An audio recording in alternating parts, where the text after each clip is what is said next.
ہم جو سوچتے ہیں یا جو بھی خیال ہمارے دل میں آتا ہے اس کی بھی کوئی نہ کوئی وجہ ضرور ہوتی ہے۔ وہ خیال ایسے ہی نہیں آ جاتا دل میں، اللہ کی طرف سے ہی ہوتا ہے۔ اکثر ہمارے دل میں ایک بات آتی ہے کہ کیا جو لوگ کسی کے لیے اچھا نہیں سوچتے کیا وہ بھی اللہ کی طرف سے ہوتا ہے؟ اس کا جواب پھر خود ہی مل گیا کہ وہ خیال شیطان ڈالتا ہے، وہ ہمیں اللہ سے دور کرنے کے لیے کرتا ہے۔ اللہ تو بس یہ دیکھتا ہے کہ اس کا بندہ شیطانی وسوسوں میں آئے گا یا نہیں۔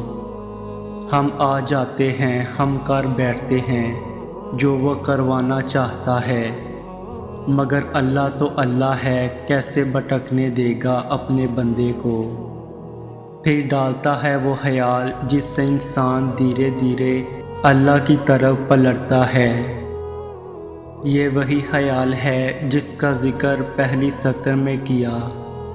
ہم اللہ کی طرف ایسے ہی نہیں لوٹ کے آتے، اللہ ہمیں اپنی طرف لے کر جاتا ہے، لیکن ان کو جو واقعی ہی اس کی طرف لوٹنا چاہتے ہیں۔ اللہ تعالیٰ کو بھی ہم سے یہی مطلوب ہے کہ ہم اس سے یاد کریں، ہم اس سے محبت کریں، ہم اسے بار بار بلائیں، اس کے پاس جائیں۔ ہم انسان اس کے پاس جاتے ہی تب ہیں جب دنیا ہمیں توڑ چکی ہوتی ہے، جب ہمارے اوپر کوئی مشکل ہوتی ہے۔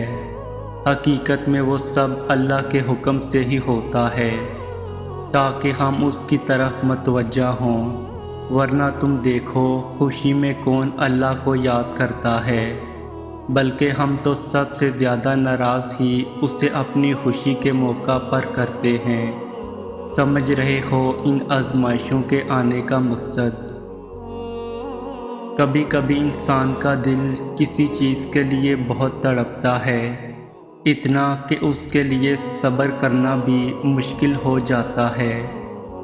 انسان ہر روز اس چیز کو حاصل کرنے کے لیے ہر اس لمحے دعا کرنے کی کوشش کرتا ہے جو لمحہ دعا کے لیے افضل ہے، اور اس کی آنکھیں اپنی مانگی گئی دعا کے قبول ہونے کے انتظار میں ہر روز ادھر ادھر دیکھتی رہتی ہیں، اور یہ تو بھول ہی جاتی ہیں کہ اللہ نے ہر چیز کو عطا کرنے کا ایک محسوس اور بہترین وقت مقرر کر رکھا ہے۔ ہمیں یاد رکھنا چاہیے کہ اگر ہمیں کسی چیز کو حاصل کرنے کی اتنی چاہت ہے تو اس چاہت کرنے والے دل کا مالک کون ہے؟ یہ چاہت بھی تو اس رب نے دل میں ڈالی ہے تاکہ تم اس کے لیے دعا کر سکو، اور وہ تمہاری خواہش کو بہترین کر کے تمہیں عطا کر سکے۔ اور وہ تو خواہش ہی دل میں تب ڈالتا ہے جب وہ تمہارے نصیب میں لکھ دیتا ہے۔ دعا تو بس ہمارے ہی درجات بلند کرنے کا ایک ذریعہ ہے۔ بعض اوقات ہماری زندگی میں ہمیں صرف اندھیرا اور تکلیف ہی نظر آتی ہے، ایک بے نام سی بے سکونی گھیرے رہتی ہے، آنکھیں بس نم رہتی ہیں۔ یاد رکھیں آپ تھک چکے ہیں، پر آپ کا رب نہیں تھکتا۔ آپ کچھ نہیں کر سکتے، پر آپ کا رب سب کچھ کر سکتا ہے۔